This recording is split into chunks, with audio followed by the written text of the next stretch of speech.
Selamat sejahtera murid-murid. Hari ini kita akan bincang silibus tingkatan 1 yang berkaitan dengan bab 8 garis dan sudut.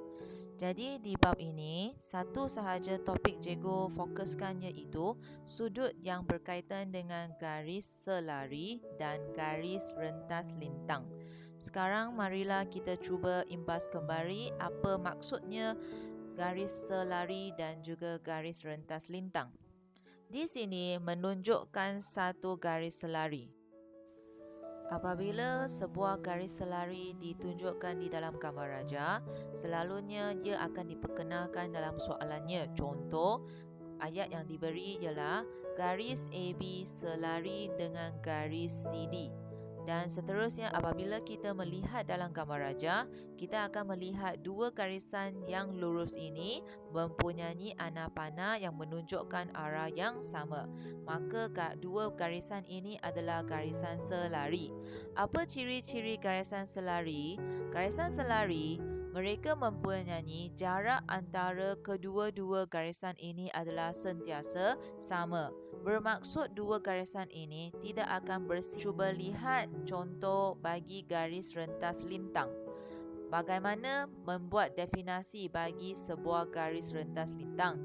Garis rentas lintang diperkenalkan apabila di atas sepasang garisan selari mempunyai satu garisan yang bersilang di atasnya. Okey, bermaksudnya contoh dekat sini, ini adalah sepasang garisan selari kerana sudah ada panah yang menunjukkan arah yang sama. Ciri-ciri garisan selari ialah jarak antara garisan adalah sentiasa sama. Sekarang kalau ada satu lagi garisan yang merentasi dua garisan selari ini dan menghasilkan dua titik bersilang, maka kita menyatakan bahawa ini adalah sebuah garis rentas lintang. Untuk informasi murid-murid, garis rentas lintang tidak akan diberitahu di dalam soalan, tetapi anda boleh mengenal pasti dengan membaca gambar raja. Seterusnya, apabila sudah ada garisan selari dan juga garisan rentas lintang, tiga jenis sudut yang berdasarkan dua garisan ini telah dihasilkan apabila ada persilangan, iaitu sudut sepadan, sudut selang-seli dan juga sudut pedalaman. Gambar raja ini menunjukkan perbezaan antara tiga sudut ini dan kita akan melihat satu persatu. Mula dengan sudut sepadan. Sudut sepadan ialah apabila dua garisan selari ini disilang dengan satu garisan rentas lintang. Okey, garisan rentas lintang dekat sini kita boleh namakan sebagai RS. Jadi, apabila setiap garisan itu disilangkan dengan satu garisan lain, empat sudut akan diwujudkan. Okey, dan untuk sudut sepadan ialah berdasarkan kedudukan yang sama. Okey, murid-murid boleh lihat kedudukan M.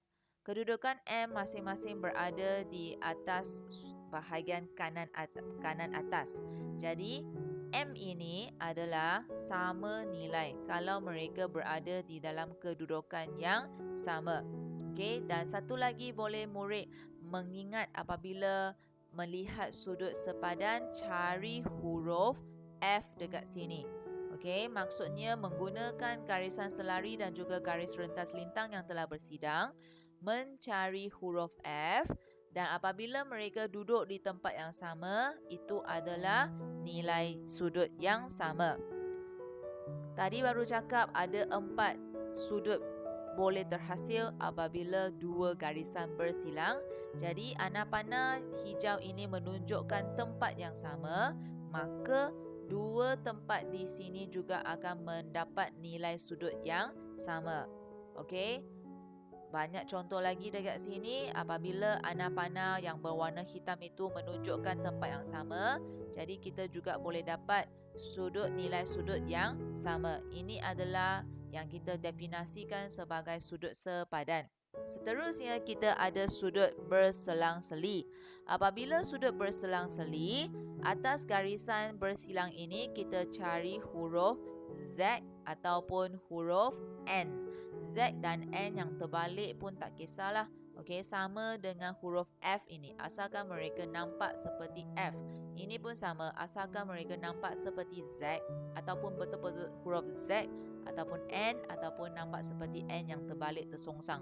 Jadi apabila kita ada Z ataupun N dekat sini, kita boleh dapatkan sudut yang berselang-seli. Okey, sudut berselang-seli artinya satu atas, satu bawah, satu kiri, satu kanan. Jadi dua sudut ini juga mempunyai nilai yang sama. Okey. Sama juga cikgu tunjukkan lagi apabila sudut dekat sini, emas ini, anak panah, dan sudut di sini juga mempunyai nilai sudut yang sama kerana dari sini sila ikut anak panah yang pink ini. Dari sini ke sini juga adalah satu huruf Z ataupun N. Jadi semua ini adalah dinamakan sebagai sudut berselang-seli. Yang terakhir kita ada sudut pedalaman. Kalau sudut pedalaman, dia adalah bertambah. Okey, iaitu M tambah dengan K sama dengan 180 darjah. Di mana duduk sudut pedalaman? Anda boleh cari seperti huruf N. Jadi apabila seperti tiga dinding ini dikepungkan, kita dapat dua sudut pedalaman. Jadi kita ada 180 darjah. Sama juga dekat kedudukan yang anak panah kuning ini tunjukkan. Apabila sini dapat huruf N, maka sini dan sini juga adalah tambahan menjadi 180 darjah. Ini adalah tiga jenis sudut yang anda perlu faham, perlu ingat dan perlu aplikasikan apabila soalan itu melibatkan garisan selari. Okey, sekarang kita cuba lihat soalan yang simple ini. Kalau untuk soalan ini, boleh tak murid-murid beritahu cikgu apa nilai Y? Kalau nilai Y dekat sini ditentukan dengan menggunakan cara ini. Murid masih ingat apa ini? Sudut apa ini? Ini adalah sudut selang-seli. Walaupun dia bukan nampaknya seperti Z yang betul-betul ataupun N yang cantik, perfect yang selalunya kita tulis di atas kertas, tetapi kalau dia ada, kita kata pergerakan yang begitu, dia adalah sudut selang-seli. Satu kiri, satu kanan. Okey, seterusnya contoh ini lagi. Kalau nak minta tentu huruf nilai X, apa yang murid boleh buat dekat sini? Ini sangat jelas dia nak kita menentukan menggunakan sudut pedalaman. Tetapi pelajar jangan confuse. Sini dua ini adalah anak panah untuk garisan selari. Walaupun garisan rentas lintang itu tak dipanjangkan ataupun keluar ada ekor kepala, tapi dia masih ialah garis rentas lintang di atas garisan selari ini. Okey, jadi apa yang kita boleh buat dekat sini ialah 4x tambah 2x sama dengan 180. Ini adalah kerana berdasarkan sudut pedalaman bagi ciri-ciri garisan selari. 6x sama dengan 180. Kalau nak cari sahaja nilai X, 180 bahagi 6 dan X ini adalah 30 darjah. Okey, pelajar 2 ini adalah soalan yang paling basic kalau berdasarkan garisan selari dan juga garisan rentas lintang. Seterusnya kita cuba lihat soalan yang ini. Soalan ini rumit sikit kerana dia ada melibatkan beberapa langkah dan juga beberapa kemahiran. Kita cuba lihat apa yang budak ini cuba beritahu kita. Langkah pertama, kena pasti kedudukan garisan selari dan garisan rentas lintang. Sekarang kalau lihat dekat sini, garisan selari kita adalah PQ selari dengan RT dan garisan rentas kita adalah PS dan juga PR. Ya pelajar, garisan rentas lintang boleh lebih daripada satu. Asalkan dia bukan garisan selari, dia bukan sebahagian daripada garisan selari, tetapi dia bersilang di atas garisan selari, kita namakan sebagai garis rentas lintang. Okey, dan seterusnya kita kena pasti kedudukan sudut X yang perlu dihitung. Sini adalah kedudukan X. Dia berada di atas garisan selari RS ini. Okey, apa yang kita perlu buat seterusnya? Langkah kedua, kena pasti simbol lain yang diberi di dalam gambar raja. Simbol lain ataupun maklumat-maklumat. Sekarang sini kita boleh dapat 48 darjah. Dia bukan sepenuh sudut P. Okey, dia ialah sudut PQ, PS. Dan seterusnya kita ada ana-pana ini. Apa ini? Ini adalah segitiga sama kaki. Okey, kalau sini sahaja simbolnya, maksudnya dua garisan ini adalah sama panjang sisinya. Jadi dekat sini kita boleh nampak dia adalah satu segitiga PSR ini. Jadi dia adalah satu segitiga sama kaki. Okey, kalau segitiga sama kaki, ciri-ciri untuk sudut adalah sudut tapak mereka adalah sama. Okey, sudut tapak ialah setakat sini. Tengok ana-pana pink cikgu ini dan juga sudut tapak dekat sini. Okey, merangkumi X lah. Sekarang langkah yang ketiga ialah apa yang kita perlu buat.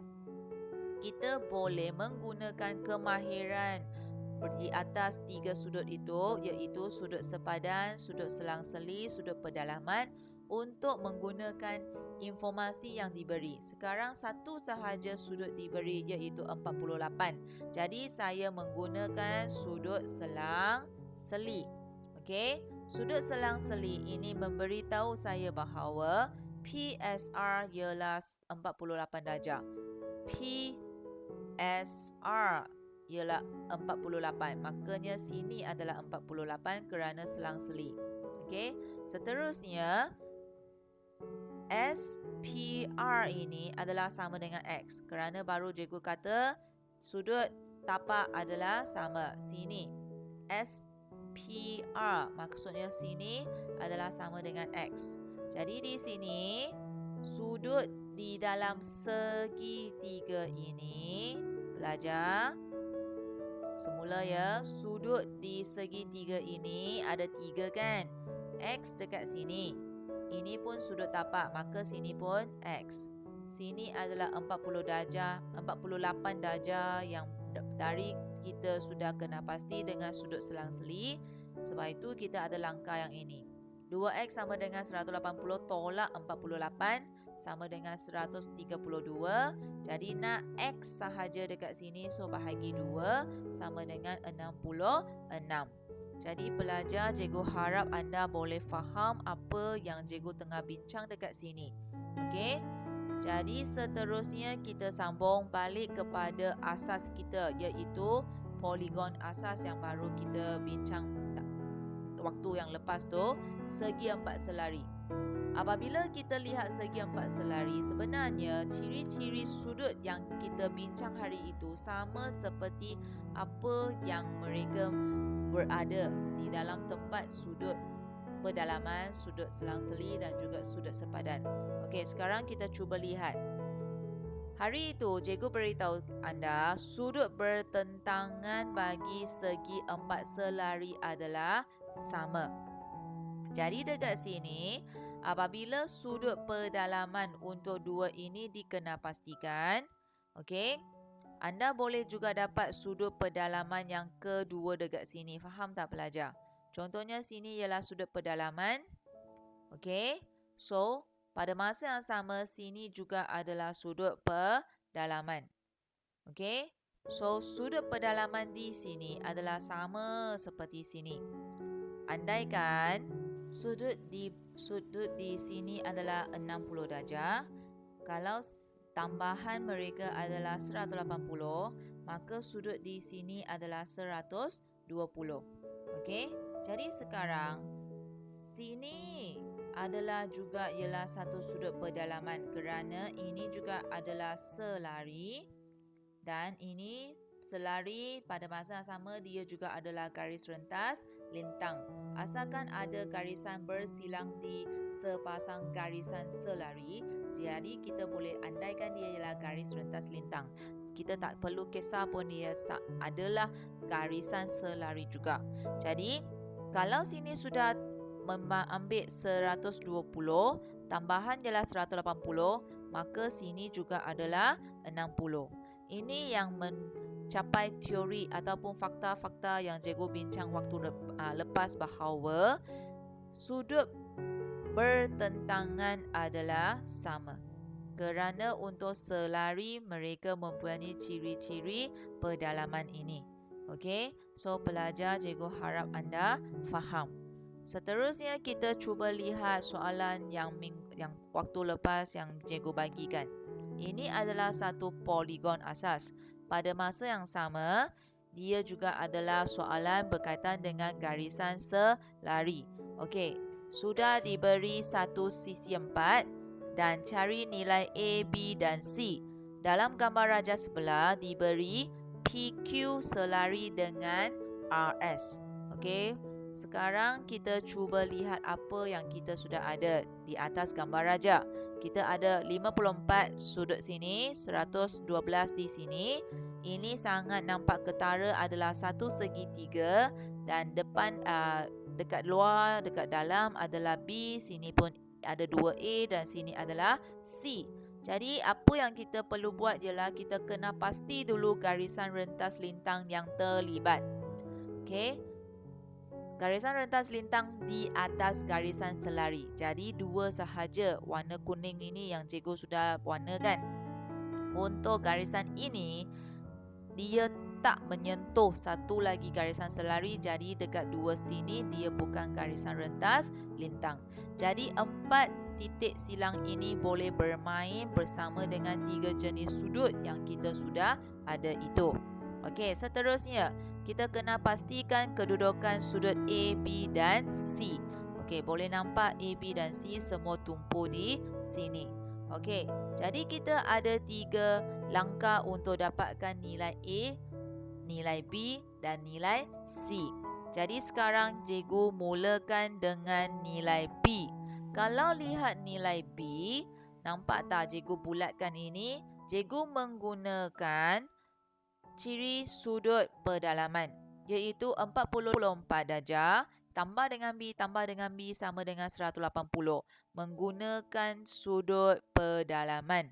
Jadi buat seperti biasa, dapat 2B sama dengan 126.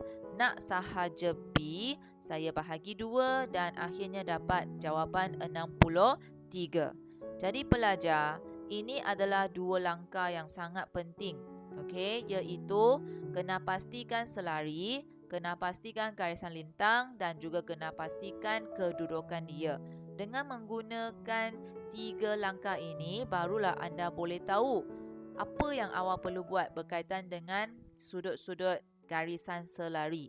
Okey, sekarang cikgu pun harap anda boleh tahu macam mana nak selesaikan untuk bahagian A. Okey, cuba kita lihat. Sekarang benda yang sama akan dijelaskan, iaitu 112 tambah dengan A adalah pedalaman sudut 180 darjah. Pelajar, kenapa 2A ni terlibat? Tolong lihat anak panah cikgu ini. Dari garisan ini sehingga garisan ini dan sehingga garisan ini. Garisan warna merah ke kuning ke merah. Jadi A dan A ini terlibat. Sama juga dengan sini, B dan B ini terlibat. Okey, anda tak boleh ambil sahaja untuk sehingga garis T ni, sekali lagi kata, kerana tak silang satu lagi garisan selari, maka dia bukan garisan rentas. Jadi dia memang tak terlibat. Kita ambil sepenuhnya. Okey, sama dekat sini 2A sama dengan 68, A sama dengan 34. Akhirnya macam mana nak capai nilai C? Okey, untuk C kita ada segitiga. Okey, so pelajar, anda boleh lihat macam mana dia gabungkan soalan. Soalan ini sebenarnya ialah soalan poligon asas, tetapi dia gabungkan kemahiran yang berkaitan dengan garisan selari dan juga segitiga. Dia tak berkaitan, tak berkait pun dengan ciri-ciri sisi 4. Dia kait dengan garisan selari dan juga segitiga. Segitiga sama kita guna jumlah pedalaman, sudut pedalaman segitiga iaitu 180. Okey. A tambah B tambah C sama dengan 180. 180 dekat sini adalah jumlah sudut pedalaman bagi sebuah segitiga. Dan seterusnya A dan B sudah ada jawapan. C sama dengan 83. Okey, so dengan cara macam ini senangnya kita akan dapat jawapan untuk nilai A, B dan C. Okey, untuk hari ini semua tolong fokus kepada penggunaan garisan selari, terutama dengan 3 cara yang kita nak tentukan siapa sudut garisan selari itu yang saya perlu guna. Okey. So, I'm still learning. Okey, ini adalah seorang pelukis dan juga arkitek yang sangat famous. Dia sudah mencapai pencapaian yang sangat tinggi pada usia lebih kurang 30 lebih macam tu. Okey, so anda boleh pergi search apa lukisan ataupun apa hasil-hasil produk-produk dia. Okey, jadi ini adalah daripada dia. Dia kata, walaupun saya sudah usia 87, dia masih lagi belajar. So, apatah kata murid-murid saya yang baru 15-16 tahun ini. Okay, so harap murid-murid dapat motivate seperti arkitek ataupun pelukis yang terkena ini. Itu sahaja untuk hari ini. Sekian, terima kasih.